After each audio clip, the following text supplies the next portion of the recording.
The Chinese president has urged APEC members to uphold the multilateral trading system and build an open regional economic environment. So, under the current APEC framework, how would you assess recent developments in China-Australia relations? Hello, it's good to be with you. Well, the multilateral system, the trading order, and the entire international system is under a lot of stress at the moment. There are such changes happening in the world, and the utmost importance of upholding the multilateral system is front and center, I think, for most people around the world, certainly for businesses and for people, for society, as well as for governments.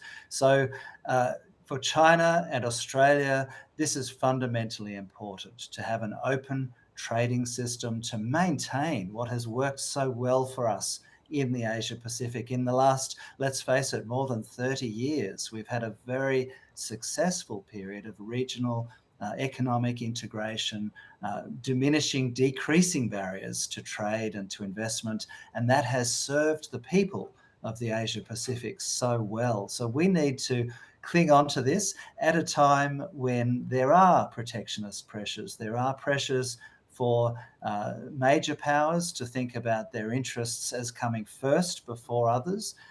Those of us who believe in the multilateral system, we really will need to make the case for why rules work and why shared goals work. You talked about trade. What other areas of bilateral cooperation hold the greatest potential within this regional platform? Well, between Australia and China, there has been very good cooperation in maintaining the dispute resolution mechanism of the World Trade Organization, for example, and there's been other good cooperation in many other areas. In the real world of trade, the trade between Australia and China has been so successful for so long, for so many decades, and continues to grow. So this is fundamentally important for both countries to build on the strengths of the past. And there are areas of enormous opportunity in this changing world. The green transition, transitioning away from the old trade that was perhaps heavy in fossil fuels towards opportunities between Australia and China, like green iron, green hydrogen, opportunities to help form much more sustainable supply chains for the future. China will be hosting APEC in 2026. What do you hope to see in that meeting, and how do you think Australia can contribute to its success? I think next year will be a very consequential year. For China to host APEC is very important at a time when there is such instability in the world.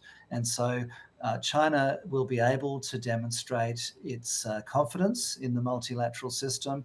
We've seen tactical improvement, you could say, between the US and China in their trade competition, but it's going to be so important next year to bed down some of these tactical wins and actually to think more strategically about the future. We really need the multilateral system, the APEC framework, but also the other free trade agreements that overlap in the Asian region. And that's a good thing. We have overlapping agreements that embed openness, that embed free trade in this region. And so for China to be committed to those principles and to help to sustain those principles through this difficult time is going to be very important for the region and for the world.